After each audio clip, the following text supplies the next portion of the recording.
नमस्ते दोस्तों, आज हम सुनेंगे विशाल का भेजी हुई कहानी कि कैसे एक दिन शिकार करते दौरान उनकी मुलाकात एक ऐसी चीज़ से होती है जिसके कारण उसका दोस्त का जान चला जाता है। तो आइए सुनते हैं विशाल की कहानी उसी की जुबानी। मैं विशाल, हम एक छोटे से गांव में रहते हैं और हम रोज़ रात को शिकार खेलने के लिए जाया करते थे और हम रात को बड़े बड़े चिड़ियों का शिकार करते थे। लेकिन एक रात हमारे साथ एक ऐसा घटना घटा जिसके बाद मैं कभी रात्रि में शिकार करने के लिए नहीं गया। ये उस रात की बात है जब मैं और मेरा दोस्त एक टॉर्च और एक बंदूक लेके रात के 10 बजे शिकार करने के लिए गए थे।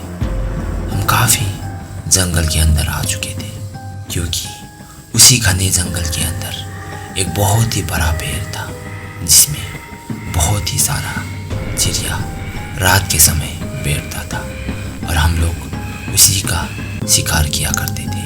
अब देखते ही देखते मैं और मेरा दोस्त उसी पेड़ के पास पहुंच गए और जब मैंने अपना टॉर्च उस पेड़ की तरफ दिखाया तो हमें विश्वास नहीं हुआ क्योंकि उस पेड़ के डालियों में इतना सारा चिड़िया था जितना हमने आज तक नहीं देखा था। अब ये देखते ही मैं और मेरा दोस्त बहुत ही खुश हुए क्योंकि हमारे हाथ बहुत ही अच्छा शिकार लगा था। लेकिन इन चिड़ियों में एक बात और भी अजीब था क्योंकि उन चिड़ियों के बीचों बीच एक बहुत ही बड़ा चिड़िया बैठा था जिसे हम नीचे से साफ साफ देख पा रहे थे। वो चिड़िया कम से कम 5 से 6 केजी का था जो कि हमें देखने से ही पता चल रहा था। अब मैं और मेरा दोस्त ने उसी को मारने के लिए मन बना लिया और मेरा दोस्त ने देखते ही देखते उस पर शूट भी कर दिया और जैसे ही गन से आवाज़ निकला उस जगह पे सन्नाटा छा गया।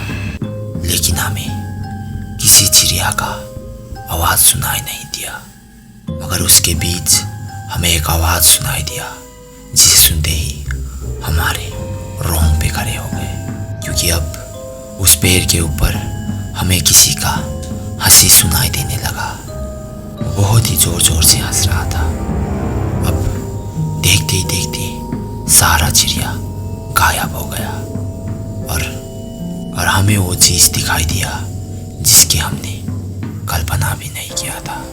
अब उस पेड़ की डाली पे एक बहुत ही बुरी औरत बैठी थी जो कि जोर जोर से हंस रहा था और देखते ही देखते वो भी गायब हो गई। ये मंजर देखते ही हम दोनों का शरीर वहीं पे जम चुका था।